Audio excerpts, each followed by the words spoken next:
Welcome to the Owner Identity Podcast, where we empower men experiencing same-sex attraction to live a life of purpose and possibility through the power of Christ and for the glory of God.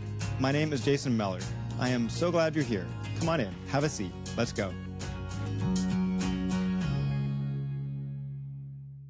Hey guys, welcome back to the podcast. Today, I want to talk about how we measure growth in our SSA journey. Because whether we realize it or not, we carry a scorecard in our minds. Last weekend, I took my daughter to the daddy-daughter dance at her school. We enjoyed Italian food beforehand, sharing favorite memories and things we appreciated most about each other. Dinner went long, and by the time we arrived at the dance, there must have been 50 dads there and countless girls. Lillian was ecstatic. I was both happy and overwhelmed. I observed that the first thing I noticed was what the other dads were wearing and how well they were put together.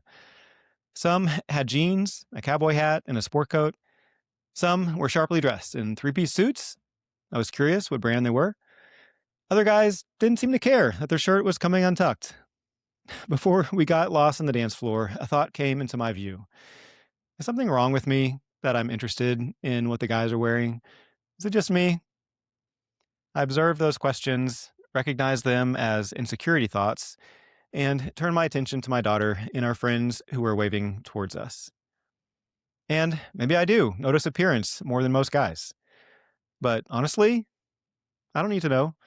And I don't have to let it mean anything about me or how I measure up. It's not part of how I define success in my SSA journey. I chose better questions to ask in that moment. How am I so lucky to have a daughter so full of life? What have my friends been up to since I've seen them last? If you experience same-sex attraction, you may walk into certain rooms and almost automatically start measuring. You may unconsciously ask, who am I drawn to? Am I more aware of the women or the men? And the hidden belief underneath that question might be, if I feel more drawn toward women, I must be growing. If I notice the men more, maybe something is wrong. That was a metric of success that I lived under for years. Problem with that kind of measuring keeps us hyper-focused on attractions. It trains us to scan the room like we're checking our pulse. It turns attraction into a test. But attraction was never meant to be a report card. It's information. It's like weather. It moves, it shifts, it intensifies, it fades. Weather does not define the land beneath it. And yet, many of us have been measuring growth by asking, did the weather change? Did my attractions change? Instead of asking, am I more grounded? Did my capacity grow? I felt uptight when I believed that success meant less attraction and less awareness of guys. If I could walk into a room and feel neutral, or even better, clearly drawn to women, then I could exhale. I would feel okay. But that kind of success is fragile because it depends on something outside our control. We don't control what our nervous system notices. We don't control what registers as attractive. Maturity is not control, it's capacity. The capacity to observe without closing up, to feel without attaching to the feeling, to experience desire without rewriting our identity, and to stay aligned with our values regardless of what we notice. You are not your attractions. You are the man learning how to live well in their presence. SSA becomes a context for growth and formation, not the main character in your story. Over time, something shifted for me. The question stopped being, what am I feeling? And became, how am I relating to what I feel? Instead of asking, was I attracted to him? I observed whether my body went on high alert, what meaning I assigned to the attraction, and whether I spiraled into a story about who I am and what's possible for me because of it. I could simply ask, was I able to notice the attraction and stay grounded? Growth is not the absence of attraction, but the absence of judgment or panic and the presence of steadiness. Now, I don't assign meaning. I don't catastrophize. I don't downgrade myself. I don't predict my future based on an attraction. I notice, I breathe, and I continue being who I've chosen to be.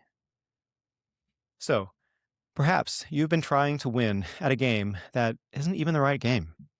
Maybe you've been measuring the wrong thing, trying to change what you feel instead of growing in how you relate to what you feel.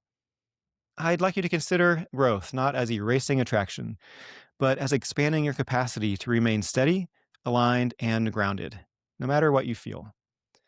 So maybe this week, instead of asking, did I feel less attraction? Ask, did I stay grounded? Did I observe without attaching meaning? Did I act in alignment with my values when I was tempted? Did I treat myself with dignity? Did I get curious about what my attractions might have to tell me? Be intentional about how you define success. I want you to be a man who is steady in his own skin. You are worth it. And remember, you are not defined by your attractions or the meaning that you have assigned to them. You are defined by the one who calls you his. You've got this because God's got you. I'll talk with you soon. Hey guys, I know this isn't easy. Maybe you've tried to live by new definitions of success, but have felt alone in the process. My passion is helping men live the life they truly desire, regardless of the strength of their attractions. Together, we learn from our attractions and become grounded men. We set clear intentions and honor them. I would love to journey with you, either one-on-one or in a group coaching setting. Here's what Joshua, a participant in my group coaching course, says. From the time we first talked and throughout these months, Jason has led us in better understanding ourselves, SSA, and God. His wisdom and guidance have brought hope into places where I once only felt confusion or despair. This work is something far more life-giving than just overcoming SSA. It's something I'll carry with me for a lifetime. I would love to hear your story, share some tools, and walk with you on your journey.